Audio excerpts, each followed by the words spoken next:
जय भीम मित्रांनो, मी doctor Suryakant Kapshikar Ambedkarite history काँग्रेसमध्ये आपल्या सगळ्यांचं मनपूर्वक स्वागत करतो. माझ्या व्याख्यानाचा विषय आहे सर्वसमावेशक आंबेडकरी चळवळ. मित्रांनो, आपल्याला माहीतच आहे की डॉक्टर बाबासाहेब आंबेडकरांच्या नेतृत्वाखाली 1920 पासून ते 1956पर्यंत जी दलितोद्धाराची चळवळ राबविली गेली तिला आंबेडकरी चळवळ असं म्हणतात. आंबेडकरी चळवळीवर बरेचदा असा आक्षेप घेतला जातो की ही चळवळ केवळ महारांची चळवळ होती, या चळवळीमध्ये केवळ महारांचंच योगदान होतं आणि ही चळवळ फक्त महार लोकांसाठीच काम करणारी चळवळ होती.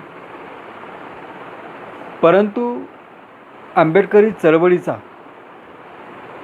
संशोधनात्मक अभ्यास केल्यानंतर आपल्या असं लक्षात येईल की आंबेडकरी चळवळ ही केवळ महारांची चळवळ नव्हती. या चळवळीमध्ये महारांबरोबरच हिंदू धर्मातील इतरही अनेक स्पृश्य अस्पृश्य जाती, त्याचबरोबर मुस्लिम धर्म, ख्रिश्चन, शीख, बौद्ध, जैन, पारशी अशा अनेक जाती धर्माच्या आणि पंथाच्या लोकांनी आंबेडकरी चळवळीमध्ये योगदान दिलेलं आहे. आणि त्यामुळेच आपल्याला असं म्हणावं लागेल की आंबेडकरी चळवळ ही एक सर्वसमावेशक चळवळ होती आणि या सगळ्यांचा समावेश आंबेडकरी चळवळीमध्ये करवून घेतला तो डॉक्टर बाबासाहेब आंबेडकर यांनी. डॉक्टर बाबासाहेब आंबेडकर यांच्या व्यक्तिमत्वामध्येच आपल्याला ही सर्वसमावेशकता दिसून येते. डॉक्टर आंबेडकरांचा जन्म हा अस्पृश्य समजल्या जाणाऱ्या एका महार जातीत झाला. महार अस्पृश्य म्हणून लहानपणापासून आंबेडकरांना अनेक अपमान पदोपदी सहन करावे लागले. परंतु अशाही विदारक परिस्थितीमध्ये डॉक्टर बाबासाहेब आंबेडकरांना माया मिळाली, प्रेम मिळालं. यामध्ये सुद्धा आपल्याला अनेक स्पृश्य हिंदू जे सुधारक वृत्तीचे होते हे असलेले दिसून येतात. आंबेडकर गुरुजी ज्यांनी बाबासाहेबांना आपलं आडनाव दिलं, त्याचबरोबर डॉक्टर आंबेडकर लहानपणी पावसात भिजले असताना त्यांना आपल्या मुलांचे कपडे देणारे पेंडसे गुरुजी, त्यानंतर बाबासाहेबांना शिक्षणाबरोबरच मोलाचं मार्गदर्शन करणारे खोदाबक्ष इराणी, प्राध्यापक मुल्लर, ही सगळी मंडळी जर आपण विचार केला तर ही काही महार जातीची नव्हती, तर ही उच्चवर्णीय समजल्या जाणाऱ्या हिंदू धर्मातील किंवा पारशी तसेच ख्रिश्चन धर्मातील होती. बाबासाहेबांना सतत मार्गदर्शन करणारे केळुस्कर गुरुजी हे सुद्धा मराठा समाजातील होते. बाबासाहेबांना शिष्यवृत्ती देणारे सयाजीराव गायकवाड असतील, त्याचबरोबर छत्रपती शाहू महाराज असतील, हे सुद्धा महारेतर होते. शिष्यवृत्तीच्या करारनाम्यावर सही करणारे त्रिभुवन जे व्यास आणि अंताजी गोपाळ जोशी हे सुद्धा उच्चवर्णीय असल्याचे आपल्याला दिसून येतात. सांगायचं तात्पर्य असं की उच्चवर्णीय सनातनी लोकांनी डॉक्टर आंबेडकरांचा जेवढा अपमान केला तेवढंच पुरोगामी सुधारक वृत्तीच्या स्पृश्य मंडळींनी बाबासाहेबांना सतत सहकार्यसुद्धा केलेलं आहे, मदतसुद्धा केलेली आहे. डॉक्टर बाबासाहेब आंबेडकर उच्च शिक्षणाकरिता जेव्हा कोलंबिया विद्यापीठात जातात तेव्हा तिथे त्यांना एक जीवाभावाचा मित्र मिळतो, तो म्हणजे नवल भतेना. त्याचबरोबर बाबासाहेबांना उच्च शिक्षणासाठी सतत मार्गदर्शन करणारे, त्यांच्या पाठीशी खंबीरपणे उभे राहणारे प्राध्यापक एडविन सेलिंगमन. कोलंबिया विद्यापीठातील शिक्षण संपल्यानंतर बाबासाहेब जेव्हा लंडन विद्यापीठात जातात तेव्हा त्यांना मार्गदर्शन करणारे प्राध्यापक कॅनन, ही सगळी लोक आपल्याला बाबासाहेबांच्या व्यक्तिमत्वावर सकारात्मक प्रभाव टाकताना दिसतात. बाबासाहेब मुंबईत परत आल्यानंतर त्यांना झालेल्या करारानुसार जेव्हा बडोद्यात नोकरी करायची असते तेव्हा बडोद्यातील या विषमतामय वातावरणामध्ये बाबासाहेबांच्या राहण्याची खाण्याची सोय करणारे पंडित आत्माराम हे आर्य समाजातील पंजाबी सुधारक होते. त्याचबरोबर बाबासाहेबांनी जेव्हा मुंबईत परत आल्यानंतर प्राध्यापकाची नोकरी करण्याचा निर्णय घेतला तेव्हा सिडेनहॅम कॉलेजमध्ये त्यांच्या नावाची शिफारस करणारे स्वतः मुंबईचे माजी गव्हर्नर लॉर्ड सिडेनहॅम हेच होते. याचबरोबर नवल भतेना यांनीसुद्धा बाबासाहेबांना ही प्राध्यापकाची नोकरी मिळावी यासाठी दिनशा वाच्छा यांच्या माध्यमातून प्रयत्न केलेले आपल्याला दिसून येतात.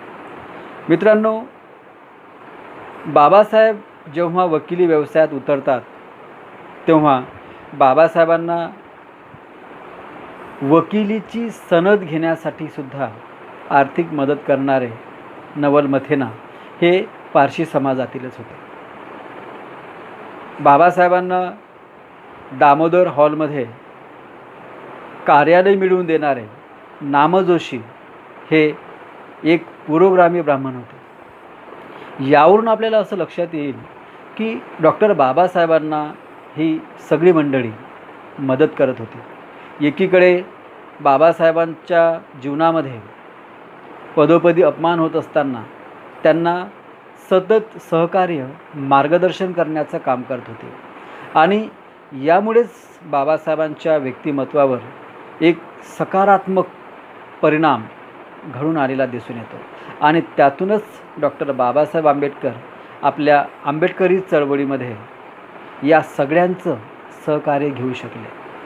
सगळ्यांच्या सहकार्यामुळे त्यांनी आपली आंबेडकरी चळवळ ही यशस्वीरित्या पूर्ण केलेली आपल्याला दिसून येते. मित्रांनो, आपणास माहीतच आहे की डॉक्टर बाबासाहेब आंबेडकरांनी अस्पृश्य समाजाच्या उद्धारासाठी आंबेडकरी चळवळीच्या माध्यमातून अनेक ठिकाणी सभा, संमेलने, परिषदा, सत्याग्रह इत्यादींचे आयोजन केले होते. या सगळ्या उपक्रमामध्ये आपल्याला महार जातीच्या बरोबरच इतरही अनेक जाती, धर्माच्या आणि पंथांच्या लोकांचा समावेश असलेला दिसून येतो.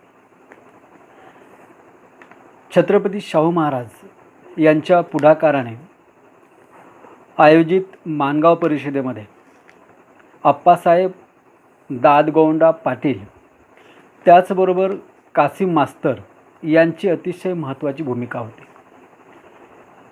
शाहू महाराजांच्याच पुढाकाराने नागपूर येथे आयोजित झालेल्या परिषदेमध्ये हैबतराव यादव, शिवतरकर, गंगाधर चिटणीस, खान बहादूर मलिक साहेब, इस्लाम साहेब, भट आणि सोराबजी यांची भूमिका अतिशय महत्त्वाची होती. त्यानंतर बाबासाहेबांनी 1924मध्ये बहिष्कृत हितकारिणी सभा स्थापन केली. या सभेच्या कार्यकारिणीमध्ये जी लोक होती ती बहुतांश लोक ही स्पृश्य होती, हिंदू होती, पारशी होती. त्यामध्ये जर आपण बघितलं तर सर चिमणलाल सेटलवाड, जी के नरिमन, मेयर निसीम, परांजपे, खेर, रुस्तमजी जिनवाला या लोकांचा आपल्याला कार्यकारिणीमध्ये समावेश असलेला दिसून येतो. त्याचबरोबर बहिष्कृत हितकारणी सभेच्या कार्यामध्ये ज्या लोकांनी अतिशय महत्त्वाचं योगदान दिलं त्यामध्ये आपल्याला असं दिसून येते की काजरोळकर, बाळू पालवणकर, दत्तोबा पवार, राजभोज, परमार, प्रधान, देवराव नाईक, त्याचबरोबर सीताराम शिवतरकर यांचं अतिशय महत्त्वाचं योगदान असलेलं दिसून येते. त्यानंतर बहिष्कृत हितकारणी सभेला त्यावेळेसचे मुंबईचे गव्हर्नर लेल्सी विल्सन आणि मार्डी जोन्स यांनी आर्थिक सहकार्य केल्याचं दिसून येतं. तर बाबासाहेबांनी महाड येथे चौदार तळ्याचा सत्याग्रह केला. या सत्याग्रहाची पार्श्वभूमी ही C.K. बोले यांच्या ठरावामुळेच तयार झाली होती. या सत्याग्रहाचे सूत्रधार अनंतराव चित्रे, आधारस्तंभ सुरेंद्रनाथ टिपणीस आणि नियोजक सीतारामपंत शिवतरकर हे होते. याशिवाय मनुस्मृती दहन करणारे गंगाधर सहस्त्रबुद्धे, सत्याग्रहाला आपली जागा देणारे फत्तेखान, महाड सत्याग्रहाचा खटला लढवणारे वैद्य, गुप्ते आणि मोडक वकील यांचीसुद्धा अतिशय महत्त्वाची भूमिका होती. याशिवाय राजभोज, शिंदे, जवळकर, जेधे, भास्करराव जाधव या लोकांनीसुद्धा महाड सत्याग्रहाच्या बाबतीमध्ये अतिशय महत्त्वाची भूमिका बजावली. 1927मध्ये डॉक्टर बाबासाहेब आंबेडकरांनी समाज समता संघाची स्थापना केली. या संघाच्या कार्यकारिणीमध्ये श्रीधरपंत टिळक, डॉक्टर भाईंदरकर, नाईक, गुप्ते, प्रधान, सुभेदार, कर्णिक, सिलल्वा, देशमुख, प्रतापगिरी, मुळे या लोकांचा समावेश आहे. याशिवाय संघाच्या यशस्वी वाटचालीमध्ये ठाकरे, शिवतरकर, सहस्त्रबुद्धे, फाळके, कद्रेकर, सबनीस, परमार, दीक्षित आणि देशपांडे ही मंडळी आपल्याला दिसून येतात. अमरावती येथे झालेल्या अंबादेवी मंदिर प्रवेश सत्याग्रहामध्ये पंजाबराव देशमुख, रामराव देशमुख, दादासाहेब पाटील, पटवर्धन, बागवे, अमृतकर या लोकांची भूमिका अतिशय महत्त्वाची होती. त्यानंतर पुणे येथे झालेल्या मंदिर प्रवेश सत्याग्रहामध्ये राजभोज, जेधे, जवळकर, साठे, भुसकुटे, गाडगीळ या लोकांनी महत्त्वाचं कार्य केलेलं दिसून येते. त्यानंतर झालेला महत्त्वाचा सत्याग्रह म्हणजे नाशिकचा काळाराम मंदिर प्रवेश सत्याग्रह. या सत्याग्रहात देवराव नाईक, शिवतरकर, प्रधान, गुप्ते, त्याचबरोबर राजभोज, झकेरिया मनियार, मौलाना अहमद नासिर या लोकांनी आपलं मोलाचं योगदान दिलेलं होतं. त्यानंतर मुखेड या ठिकाणी एक सत्याग्रह झाला. या सत्याग्रहामध्ये जेधे, जवळकर, पाटील, रावसाहेब वंडेकर या लोकांनी महत्त्वाचं कार्य केलेलं दिसून येते. त्यानंतर बाबासाहेबांनी समता सैनिक दलाची स्थापना केली. या दलामध्ये कर्णिक, गोपालसिंह, सुबैया, राजभोज, परिहार, परमार, तलीब, भाई जयवंत, त्याचबरोबर भजनलाल कुरील हे लोक सक्रियपणे कार्य करीत असल्याचं जाणवते. सांगायचं तात्पर्य असं की या सगळ्या चळवळीमध्ये महारांच्या खांद्याला खांदा लावून इतरही जाती धर्माचे लोक हे अस्पृश्यता निवारणाच्या कार्यामध्ये आपला वाटा उचलत होते. मित्रांनो, आपल्याला माहीत आहे की डॉक्टर बाबासाहेब आंबेडकरांनी आपल्या आंबेडकरी चळवळीचा प्रचार प्रसार करण्यासाठी मूक नायकपासून ते प्रबुद्ध भारतापर्यंत अनेक वृत्तपत्र चालवली. या वृत्तपत्रांमध्ये सुद्धा आपल्याला महारांबरोबरच इतरही अनेक जाती धर्म आणि पंथांच्या लोकांचा सक्रिय सहभाग असलेला दिसून येतो. मूकनायक हे वृत्तपत्र तर छत्रपती शाहू महाराजांच्या आर्थिक मदतीने सुरू झालं हे सगळ्यांनाच माहीत आहे. याचबरोबर मूकनायकामध्ये सीतारामपंत शिवतरकर, नवल भतेना, दत्तोबा पवार यांचंसुद्धा मोलाचं योगदान आपल्याला दिसून येते. त्या काळामध्ये अस्पृश्यांचे वृत्तपत्र मुद्रण करून देणे हे अतिशय कठीण काम होतं आणि अशा परिस्थितीत KR मित्र आणि DR मित्र यांनी मूकनायक या वृत्तपत्राचं मुद्रण कार्य केलेलं आपल्याला दिसून येते. मूकनायकनंतर बाबासाहेबांनी बहिष्कृत भारत हे वृत्तपत्र सुरू केलं. बहिष्कृत भारतामध्ये सुद्धा आपल्याला अनेक लोकांचं योगदान दिसून येते. त्यामध्ये भावी प्रधान असतील, दवी प्रधान असतील, त्याचबरोबर पाना राजभोज असतील, इनामदार असतील, रारावीकर असतील, या लोकांनी लेखन कार्य करण्याचं काम केलेलं आहे. त्याचबरोबर सखुबाई चांभारीन, धर्मा मराठा, महादू मराठा,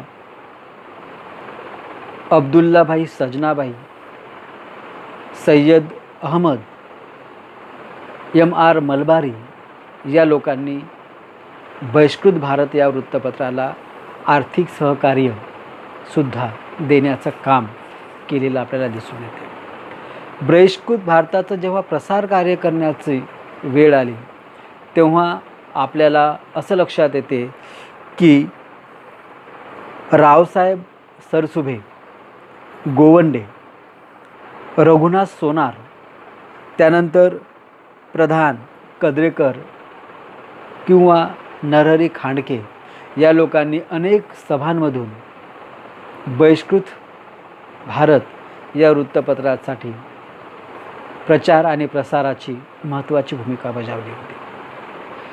त्यानंतर आपल्याला असं लक्षात येईल की बहिष्कृत भारत या वृत्तपत्राच्या मुद्रणाची जबाबदारीसुद्धा ही स्पृश्य हिंदू समजल्या जाणाऱ्या लोकांनी यशस्वीरित्या पार पाडली होती. त्यामध्ये मोरेश्वर लेले, अनंत मोरमकर, बाळकृष्ण ताटे, मंगेश कुलकर्णी ही सगळी मंडळी सहभागी होती ज्यांनी बहिष्कृत भारतामध्ये आपलं अमूल्य असं योगदान दिलं होतं. त्यानंतर बहिष्कृत भारतासाठी जेव्हा प्रेस विकत घेण्याचा, छापखाना विकत घेण्याचा निर्णय बाबासाहेबांनी घेतला त्यावेळेस शंकर सायण्णा परशा, लक्ष्मण कराडी, त्याचबरोबर इंदोरचे तुकोजी होळकर महाराज यांनीसुद्धा बाबासाहेबांना बहिष्कृत भारत चालवण्यासाठी किंवा प्रेस विकत घेण्यासाठी आपल्याला आर्थिक सहकार्य घेतलेलं दिसून येते. बहिष्कृत भारतानंतर बाबासाहेबांनी समता हे वृत्तपत्र चालवले. समता या वृत्तपत्रामध्ये तर संपादक, प्रकाशक, मुद्रक, व्यवस्थापक ही सगळीच्या सगळी जबाबदारी बाबासाहेबांच्या निष्ठावंत स्पृश्य सहकाऱ्यांकडे होते. त्यामध्ये देवराव नाईक असतील, त्यामध्ये दवी प्रधान असतील, भावी प्रधान असतील, गंगाधर सहस्त्रबुद्धे असतील, भास्करराव कद्रेकर असतील. एवढंच नाही तर लोकमान्य टिळकांचे चिरंजीव श्रीधरपंत टिळक असतील, या सगळ्यांनी अतिशय महत्त्वाची भूमिका बजावली आहे. समतानंतर बाबासाहेबांनी जनता हे वृत्तपत्र सुरू केलं. या जनता वृत्तपत्रामध्ये सुद्धा आपल्याला देवराव नाईक, कमलाकांत चित्रे, अनंतराव चित्रे, त्याचबरोबर भास्करराव कद्रेकर, गंगाधर सहस्त्रबुद्धे या लोकांचं अमूल्य असं योगदान असलेलं या चळवळीच्या माध्यमातून सगळ्या जाती धर्माच्या लोकांनी केलेलं आपल्याला दिसून येतं. जनता या वृत्तपत्रानंतर बाबासाहेबांनी प्रबुद्ध भारत हे वृत्तपत्र सुरू केलं. प्रबुद्ध भारत या वृत्तपत्रामध्ये सुद्धा आपल्याला अनेक महारेतरांचं सक्रिय कार्य दिसून येते. त्यामध्ये जर आपण बघितलं तर पाध्ये, पुजारी, जेठाचंद मूलचंद, त्याचबरोबर मभी चिटणीस, रुद्र वेलीकर, दत्ता कट्टी या लोकांनी लेखन कार्याच्या माध्यमातून, त्याचबरोबर प्रसार कार्याच्या माध्यमातून, त्याचबरोबर मुद्रण कार्याच्या माध्यमातून प्रबुद्ध भारतामध्ये आपल्याला योगदान दिलेलं लक्षात येते. सांगायचं तात्पर्य मित्रांनो असं की ही सगळीच्या सगळी वृत्तपत्रे बाबासाहेबांनी आंबेडकरी चळवळीच्या प्रचार प्रसारासाठी सुरू केली होती.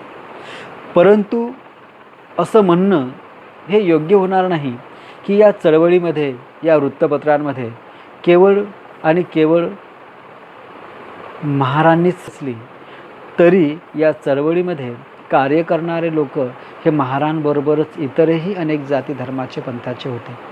हे म्हणणं चुकीचं ठरणार नाही. मित्रांनो, आपणास माहीतच आहे की डॉक्टर बाबासाहेब आंबेडकरांनी अस्पृश्य समाजाच्या सर्वांगीण विकासासाठी अनेक राजकीय आंदोलने केलीत. या आंदोलनामध्ये त्यांच्या स्वजातीय महार अनुयायांचा उत्स्फूर्त सहभाग होता. परंतु इतरही अनेक जाती धर्मातील, पंथातील त्यांच्या महारेतर अनुयायांनी या आंदोलनामध्ये निरपेक्ष असा सहभाग दर्शविला. हे आपणास लक्षात घेतले पाहिजे. साऊथ बरो कमिशनच्या संदर्भामध्ये शिवतरकर,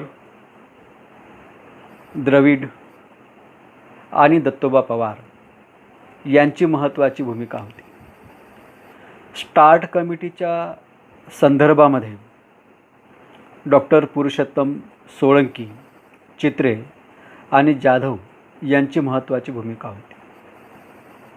सायमन कमिशनच्या संदर्भामध्ये डॉक्टर पंजाबराव देशमुख, गोखले, केतकर, काने, ओक आणि पटवर्धन यांची महत्त्वाची भूमिका होती.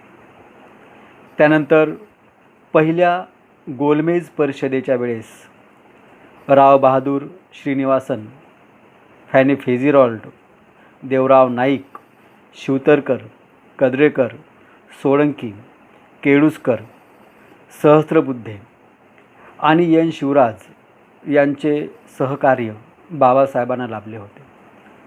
दुसऱ्या गोलमेज परिषदेच्या वेळेस जिना, सप्रू, मुंजे, परांजपे, सर मिर्झा इस्माईल, रामलिंगम, नाम जोशी, सोळंकी, सबनीस, चित्रे, झकेरिया मनियार, नाईक, प्रधान आणि शौकत अली यांनी बाबासाहेबांना अतिशय मोलाचे सहकार्य केले होते.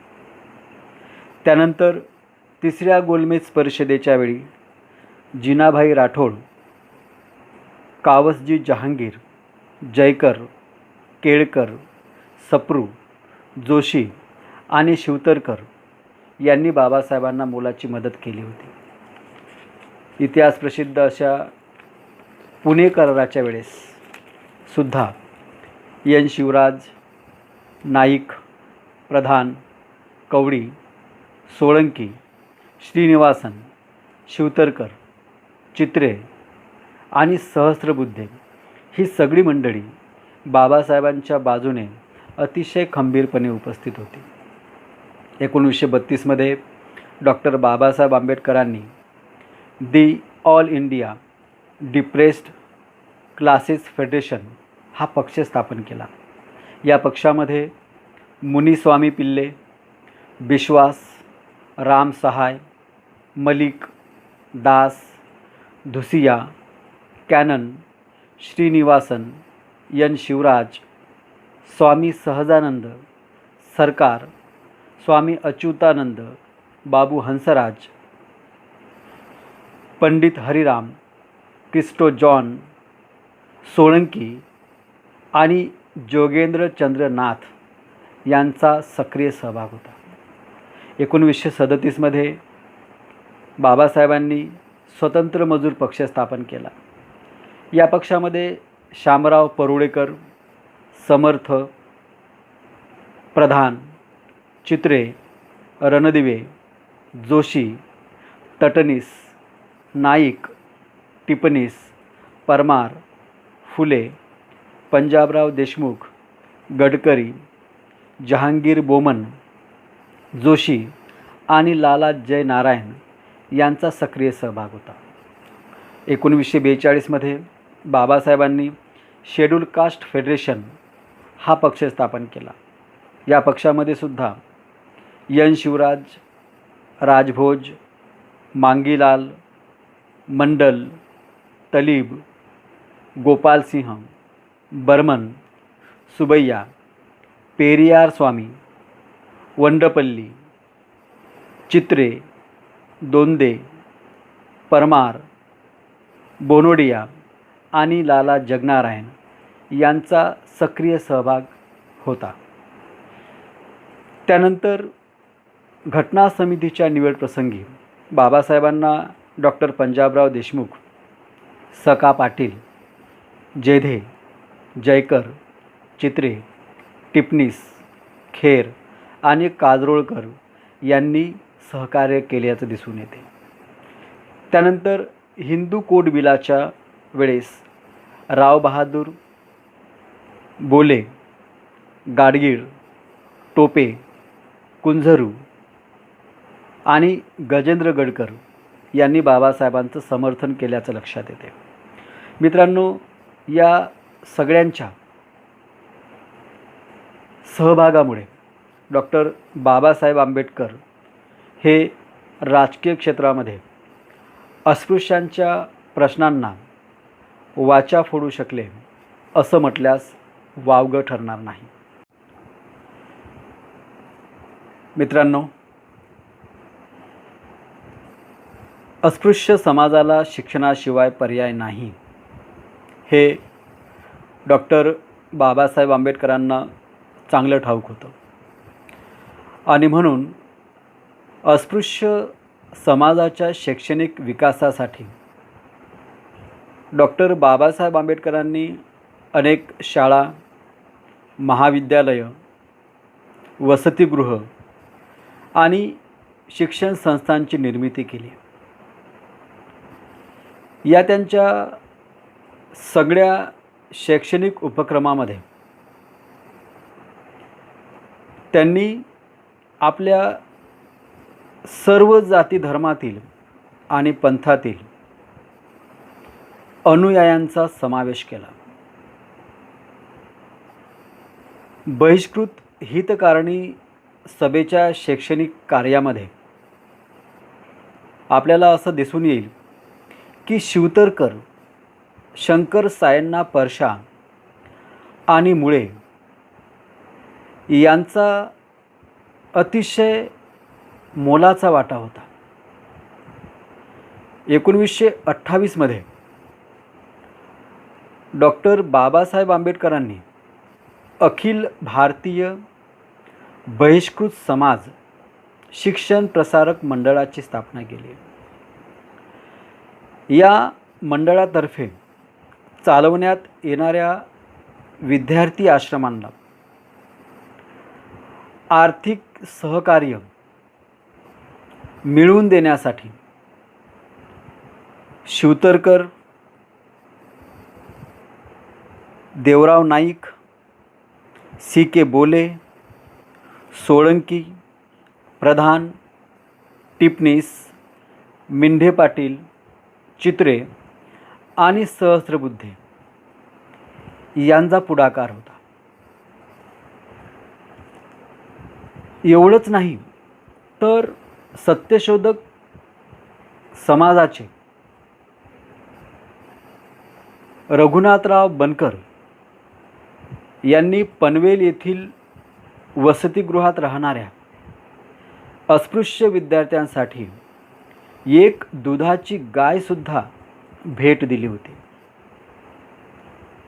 1920 मध्ये नागपूर येथे आयोजित परिषदेमध्ये शिवतरकरांनी सक्तीच्या आणि मोफत शिक्षणाचा ठराव मांडला होता. 1928 मध्ये अस्पृश्य महिलांच्या सभेत मनोरमाबाई प्रधान आणि यमुनाबाई घोडेकर यांनी स्त्री शिक्षणाचा ठराव मांडला होता. मोवा दोंदे यांनी प्रौढ अस्पृश्य लोकांसाठी रात्रीच्या शाळा सुरू कराव्या असा ठराव पारित केला होता. मुंबई विधिमंडळामध्ये सी के बोले यांनी अस्पृश्य विद्यार्थ्यांना सरकारतर्फे शिष्यवृत्ती देण्यात यावी असा प्रस्ताव पारित करून घेतला होता. सांगायचं तात्पर्य असं की अस्पृश्य विद्यार्थ्यांच्या शैक्षणिक विकासासाठी आंबेडकरी चळवळीतील, मग तो स्पृश्य असो, अस्पृश्य असो, हिंदू असो, ख्रिश्चन असो किंवा मुस्लिम असो, प्रत्येकजण आपापल्या परीनं कार्य करीत होता. अस्पृश्य विद्यार्थ्यांना भायखळ्यामध्ये शाळा मिळवून देण्यासाठी आंबेडकरी चळवळीमधले मुस्लिम कार्यकर्ते मोहम्मद झकेरिया मनियार यांनी प्रयत्न केले होते. इगतपुरीमध्ये अस्पृश्य तरुणांसाठी M.A. जॉन यांनी आंबेडकर व्यायामशाळा सुरू केली होती. तर औरंगाबाद येथे चांभार जातीतील आंबेडकरी कार्यकर्ते आसाराम डोंगरे यांनी डॉक्टर आंबेडकर वाचनालय उघडले होते. यावरून आपल्याला असं लक्षात येईल की आंबेडकरी चळवळीच्या माध्यमातून चालणाऱ्या प्रत्येक शैक्षणिक उपक्रमामध्ये सर्व जाती धर्माच्या आणि पंथाच्या लोकांचा समावेश होता. 1933 मध्ये अकोला येथे आयोजित वऱ्हाड प्रांतिक विद्यार्थी संमेलनामध्ये शिवतरकर, कामठी येथे आयोजित मध्य प्रांत अस्पृश्य विद्यार्थी संमेलनामध्ये M.B. नियोगी, पुण्यात आयोजित बहिष्कृत विद्यार्थ्यांच्या सामाजिक संमेलनामध्ये श्रीधरपंत टिळक, सोळंकी, राजभोज, नागपुरात आयोजित अखिल भारतीय बहिष्कृत विद्यार्थी संमेलनामध्ये जोगेंद्रनाथ मंडल यांचं महत्त्वाचं योगदान होतं. मित्रांनो, डॉक्टर बाबासाहेब आंबेडकरांनी अस्पृश्य समाजामध्ये शैक्षणिक प्रचार प्रसार करण्यासाठी पीपल्स एज्युकेशन सोसायटीची स्थापना केली. या पीपल्स एज्युकेशन सोसायटीच्या जडणघडणीमध्ये सुद्धा अनेक महारेतरांचं योगदान लाभलेलं आपल्याला दिसून येते. त्यामध्ये कमलाकांत चित्रे, समर्थ, दोंदे, राव, बोले एन शिवराज, परमार गुरुजी, सुबैया, जोशी आणि पटेल यांचा सक्रिय सहभाग होता.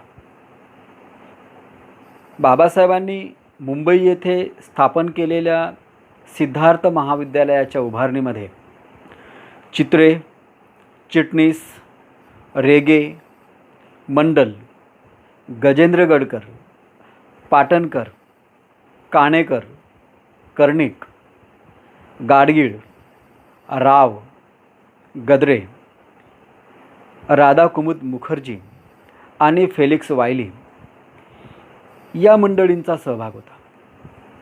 तर औरंगाबाद येथे स्थापन केलेल्या मिलिंद महाविद्यालयाच्या यशस्वी वाटचालीमध्ये चिटणीस, राजवाडे, सखाराम कावडे, सुबैया, चित्रे, दोंदे, राजभोज, एन शिवराज, समर्थ, राव, डॉक्टर ख्रिश्चन, नायर, अय्यर, कुरेशी, महम्मद भाई आणि हैदराबादच्या निजामाचं मोठं योगदान होतं.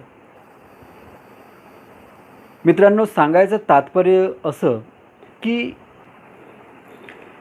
आंबेडकरी चळवळीतील या सगळ्या शैक्षणिक उपक्रमात सर्व जाती, धर्म आणि पंथातील आंबेडकरी अनुयायांनी, आंबेडकरी कार्यकर्त्यांनी जे सक्रिय योगदान दिलं आहे ते निश्चितच उल्लेखनीय आहे, हे विसरता येणार नाही. मित्रांनो, आंबेडकरी चळवळीला सामाजिक, राजकीय, आर्थिक आणि शैक्षणिक असे विविध आयाम होते. या अनेक पैलूंबरोबरच अजूनही एक महत्त्वाचा पैलू, आयाम आंबेडकरी चळवळीला होता, तो म्हणजे धार्मिक पैलू. किंबहुना धार्मिक पैलू हाच आंबेडकरी चळवळीचा परमोच्च बिंदू होता असे म्हटल्यास चुकीचे ठरणार नाही. 1935मध्ये डॉक्टर बाबासाहेब आंबेडकरांनी केलेल्या धर्मांतर घोषणेपासून ते 1956मध्ये केलेल्या धम्मचक्र प्रवर्तनापर्यंत आंबेडकरी चळवळीमध्ये अनेक धार्मिक स्थित्यंतरे आलेली आपणास दिसून येतात. या सगळ्या धार्मिक उपक्रमामध्ये त्यांच्या महार अनुयायांचा सहभाग तर होताच, परंतु त्याचबरोबर इतरही अनेक जाती, धर्मातील आणि पंथातील आंबेडकरी अनुयायांनी सुद्धा या धार्मिक उपक्रमांमध्ये आपलं उल्लेखनीय योगदान दिलं होतं, हे आपणास विसरून चालता येणार नाही. 1935मध्ये नाशिक जिल्ह्यातील येवला येथे मुंबई इलाखा दलित परिषद आयोजित करण्यात आली. या परिषदेच्या आयोजनामध्ये शंकरराव मांगगारुडी, नाथा सुता भंगी, त्याचबरोबर पांडुरंग गोटीराम चांभार, नानासाहेब देवचक्के आणि पाटील वकील यांचा सक्रिय सहभाग असल्याचा आपल्या लक्षात येते. मित्रांनो, आपल्या सगळ्यांनाच माहीत आहे की याच परिषदेमध्ये डॉक्टर बाबासाहेब आंबेडकरांनी धर्मांतराची घोषणा केली होती. आंबेडकरी चळवळीचे एक हितचिंतक रामचंद्र तटनीस यांनी आपल्या विविध वृत्त या साप्ताहिकामध्ये डॉक्टर बाबासाहेब आंबेडकर यांच्या भाषणाचा संपूर्ण वृत्तांत छापला होता. धर्मांतर घोषणेमुळे भारतभरातून अनेक स्पृश्य आणि अस्पृश्य व्यक्तींनी बाबासाहेबांचा निषेध केला. त्यांच्यावर टीकास्त्र सोडण्यात आले. आणि असे असतानासुद्धा आपल्याला असं लक्षात येईल की बाबासाहेबांचे विविध जाती धर्मातील आणि पंथातील त्यांचे अनुयायी खंबीरपणे त्यांच्या बाजूने उभे होते. या लोकांनी जाहीरपणे बाबासाहेबांच्या धर्मांतर घोषणेचं समर्थन केलेलं आपल्याला दिसून येते. त्यामध्ये सीताराम शिवतरकर, डॉक्टर पुरुषोत्तम सोळंकी, बाळकृष्ण देवरुखकर, मामा वरेरकर, मुकुंदराव पाटील, भास्करराव जाधव, डॉक्टर हरिसिंह गौर, चिटणीस आणि एन शिवराज यांचा समावेश होता.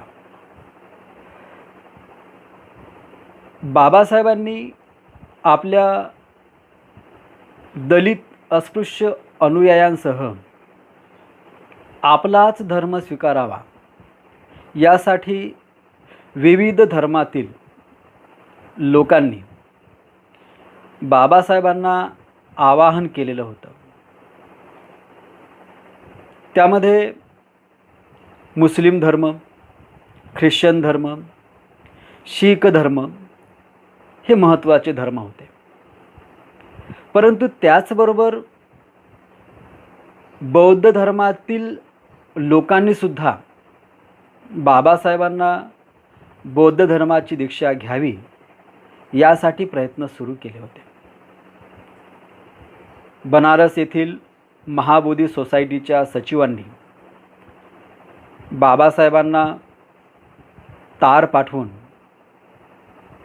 बौद्ध धर्माचा स्वीकार करावा असा आग्रह केला होता. या प्रसंगी आपल्याला एक गोष्ट ध्यानात घ्यावी लागेल की लहानपणापासूनच डॉक्टर बाबासाहेब आंबेडकरांचा कल हा बौद्ध धर्माकडेच होता. बाबासाहेब 10वीची परीक्षा पास झाल्यानंतर त्यांना बुद्धचरित्र हा ग्रंथ भेट देण्यात आला. तो ग्रंथ त्यांनी वाचला आणि त्या ग्रंथाचा त्यांच्या व्यक्तिमत्वावर अमिट असा प्रभाव पडला. हा ग्रंथ बाबासाहेबांना भेट देणारे आणि तो ग्रंथ स्वतः लिहिणारे हे बाबासाहेबांचे मार्गदर्शक केळुस्कर गुरुजी हे होते. सांगायचं तात्पर्य असं की बाबासाहेबांना बौद्ध धर्माकडे आकृष्ट करणारे सुद्धा हे महारेतर होते हे आपल्याला या ठिकाणी लक्षात घेतलं पाहिजे. धर्मांतराच्या प्रसंगी तर आपल्याला असं जाणवते की बडोदा हिंदू महासभेचे सचिव यांनी असं भाकीत केलं होतं की बाबासाहेबांचा कल हा इतर कोणत्याही धर्मांकडे नाही तर बौद्ध धर्माकडे आहे. परंतु त्यांना बौद्ध धर्म स्वीकारण्याची घाई नाही आहे. ते आधी आपल्या अनुयायांना प्रशिक्षित करतील, त्यांचं मत परिवर्तित करतील आणि त्यानंतर आपल्या अनुयायांसह प्रचंड संख्येने बौद्ध धर्माचा जाहीर स्वीकार करतील. मित्रांनो, स्वामी आनंदप्रिय यांचं हे भाकीत अक्षरशः खरं ठरलेलं आपल्याला दिसून येते. बाबासाहेबांना HMV कंपनीतर्फे बुद्धवंदनेची रेकॉर्ड तयार करून देण्याचं काम कृष्णराव फुलंब्रीकर यांनी केलेलं होतं. बेंगलोर या ठिकाणी बुद्धिस्ट सेमिनरी स्थापन करण्याची बाबासाहेबांची इच्छा होती. त्यासाठी त्यांना म्हैसूरच्या महाराजांनी बेंगलोर येथे 5 एकर जागेचा भूखंड दान दिला होता. 1955 मध्ये बौद्ध धर्माचा प्रचार आणि प्रसार करण्यासाठी डॉक्टर बाबासाहेब आंबेडकरांनी भारतीय बौद्ध जन समितीची स्थापना केली. या समितीच्या कार्यामध्ये आपल्याला बाबासाहेबांच्या अनेक जाती धर्मातील अनुयायांचा, सहकाऱ्यांचा, हितचिंतकांचा समावेश असलेला दिसून येतो. त्यामध्ये बाळू कबीर, नानासाहेब परुळेकर, भिक्षू अनिरुद्ध, मोवा दोंदे, मेंढे पाटील, भगवंत मंडलोई, भवानी शंकर नियोगी, कुलकर्णी, किल्लेदार आणि गोखले यांचा सक्रिय समावेश होता. त्यानंतर 1956 मध्ये तथागत भगवान गौतम बुद्ध यांचा 2500वा जयंती महोत्सव साजरा करण्यात आला. या महोत्सवामध्ये सुद्धा खेर, राव, बर्वे, पटेल, देशपांडे, अग्रवाल आणि चिटणीस हे सहभागी झाल्याचं आपल्याला दिसून येते.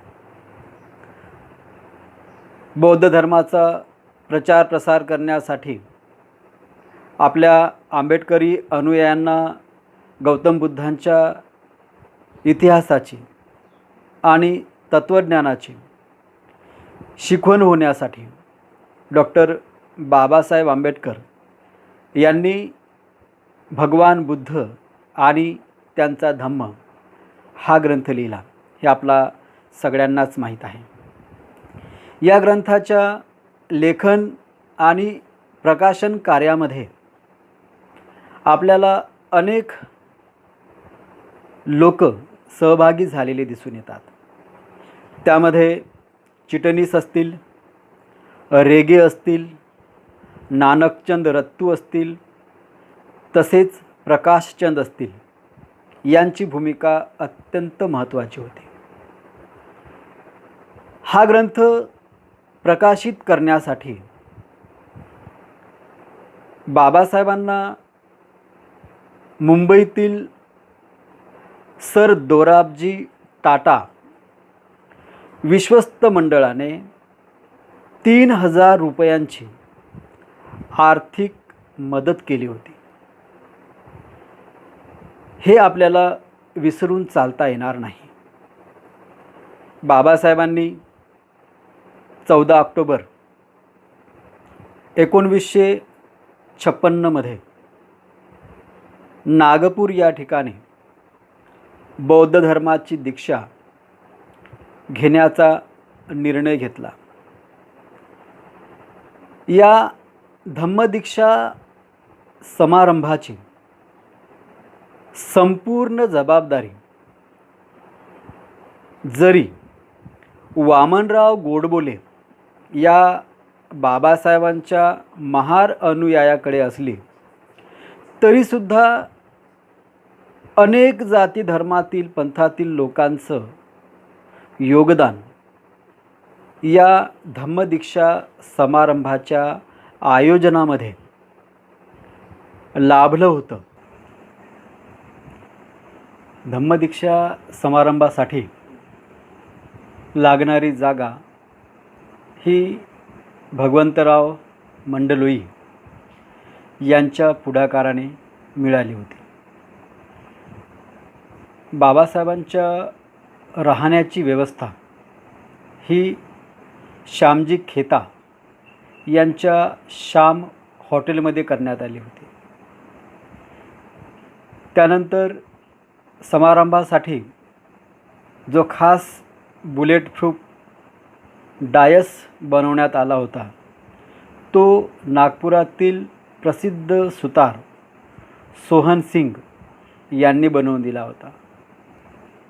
समारंभासाठी भवानी शंकर नियोगी यांनी आपल्या घरातील सोफा सेट आणि खुर्च्या दिल्या होत्या.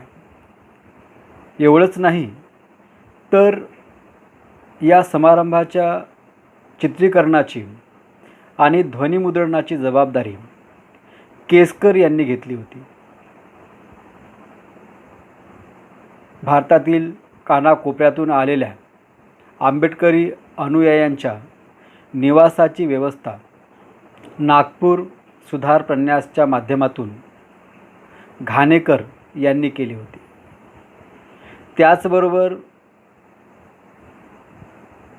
समारंभासाठी जी गौतम बुद्धाची मूर्ती आवश्यक होती ती मूर्ती उपलब्ध ही रविशंकर शुक्ला तत्कालीन मध्य प्रांताचे मुख्यमंत्री यांनी करून दिली होती. परित्राण पाठासाठी लागणारं पिंपळाचं रोपटं हे महाराज बागेतून आणण्यात आलं होतं. सांगायचं तात्पर्य असं की या धम्मदीक्षा समारंभाला कळत नकळत प्रत्यक्ष अप्रत्यक्षपणे सगळ्यांचं योगदान लाभलेलं आहे. या धम्मदीक्षा समारंभामध्ये महाबोधी सोसायटीचे सचिव देवप्रिय वली सिन्हा यांचंसुद्धा अतिशय महत्त्वाचं सहकार्य लाभलं. त्याचबरोबर महास्थवीर चंद्रमणी आणि त्यांचे पंच भिक्षुवर्ग यांनीसुद्धा या समारंभाच्या यशस्वीतेसाठी प्रयत्न केल्याचे आपल्याला दिसून येते. त्यानंतर या समारंभामध्ये नानकचंद रत्तू, परमार, कुरिल, कुट्टी, शंकरानंद शास्त्री, सोहनलाल शास्त्री, पेंढारकर, कबीर, कद्रेकर, चिटणीस, भवानी शंकर नियोगी, कुलकर्णी, कोलते ही मंडळी आपल्याला उपस्थित असलेली दिसून येतात. यावरून आपल्या असं लक्षात येईल की हा सोहळा जरी बौद्ध धर्माची दीक्षा घेण्याचा सोहळा असला तरी या सोहळ्यामध्ये आपल्याला इतरही अनेक जाती धर्मातील आणि पंथातील लोकांचा समावेश असलेला प्रकर्षाने दिसून येतो. मित्रांनो, आज आपण डॉक्टर बाबासाहेब आंबेडकर यांच्या 129व्या जयंतीप्रित्यर्थ आंबेडकराईट हिस्ट्री काँग्रेस द्वारा आयोजित व्याख्यानमालेमध्ये सर्वसमावेशक आंबेडकरी चळवळ या विषयावर सविस्तर चर्चा केली आहे. आणि चर्चेअंती आपण या निष्कर्षावर येऊन पोचलो आहोत की आंबेडकरी चळवळ ही केवळ महार जातीची चळवळ नव्हती. या चळवळीमध्ये केवळ महारांचंच योगदान नव्हतं, तर या चळवळीमध्ये सर्व जाती धर्म आणि पंथातील आंबेडकरी अनुयायांनी उल्लेखनीय कार्य केलं आहे. आपल्या चळवळीमध्ये सर्व जाती धर्म आणि पंथातील लोकांच्या सहभागाविषयी, कार्याविषयी, योगदानाविषयी स्वतः डॉक्टर बाबासाहेब आंबेडकर एके ठिकाणी असं म्हणतात की माझ्या भावनांशी आणि अस्पृश्यांच्या सुखदुःखांशी, त्यांच्या आशा आकांक्षांशी तुम्ही अगदी इतके समरस व एकजीव होऊन गेला आहात की तुम्ही आमच्याप्रमाणे अस्पृश्य नाहीत, एवढाच तुमच्यामध्ये दोष आहे. मित्रांनो, बाबासाहेबांच्या या विधानावरून आपल्याला आंबेडकरी चळवळीमध्ये सर्व जाती धर्म आणि पंथातील लोकांचा केवढा मोठा वाटा होता हे लक्षात येते.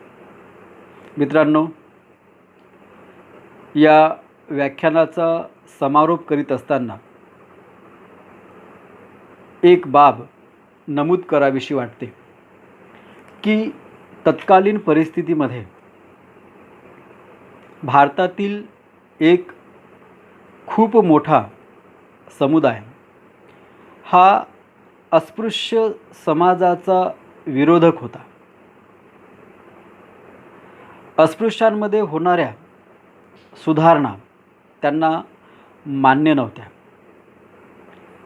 आणि अल्पसा का होईना एक पुरोगामी, बुद्धिजीवी आणि सुधारक वृत्तीचा वर्ग मात्र अस्पृश्य समाजाप्रती सहानुभूती बाळगणारा होता.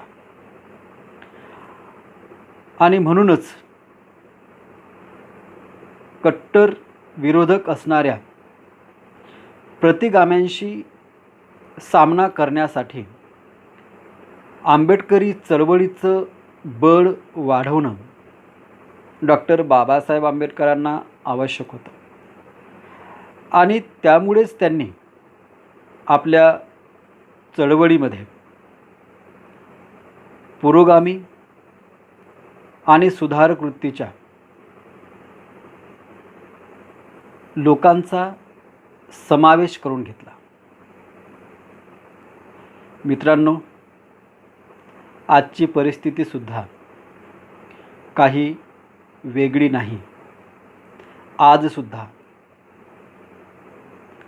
भारतामध्ये एक खूप मोठा समुदाय आंबेडकरी विचारधारेचा कट्टर विरोधक आहे. आंबेडकरी विचारधारा कशी नेस्तनाभूत करता येईल याकडेच त्यांचं लक्ष असतं. आणि त्यामुळे आपल्याला आंबेडकरी विचारधारेचा संपूर्ण भारतामध्ये प्रचार प्रसार करायचा असेल, आंबेडकरी विचार तेवत ठेवायचे असेल, जिवंत ठेवायचे असेल, तर आपल्याला सुद्धा आपल्या आंबेडकरी चळवळीमध्ये सर्व जाती धर्म आणि पंथाच्या सुधारणावादी पुरोगामी वृत्तीच्या मंडळींचा समावेश करणं ही काळाची गरज आहे. धन्यवाद आणि जय भीम.